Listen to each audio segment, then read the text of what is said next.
যদি কোনো পুরুষ কোনো নারীকে সত্যি সত্যি ভালোবেসে থাকে, তাহলে সে তার ভালোবাসার নারীর সাথে কথা না বলে থাকতে পারে না।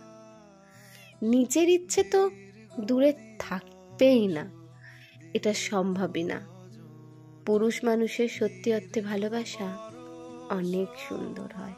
যখনই দেখবে কোনো পুরুষ অনেকদিন পর পর যোগাযোগ করছে বা ইচ্ছে করে যোগাযোগ করছে না, কথা না বলে বেশ ভালো থাকতে পারছে, তাহলে বিশ্বাস করো সে তোমাকে কখনো ভালোবাসে না, ভালোবাসতে পারে না।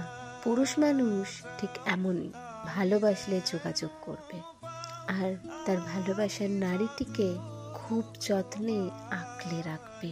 পুরুষ তার ভালোবাসার নারীর কাছ থেকে ইচ্ছে করে দূরে থাকতেই পারে না। যে চুপ আছে, যে দূরে আছে, যে উপেক্ষা করছে, সে কখনো তোমাকে ভালোবাসেই না।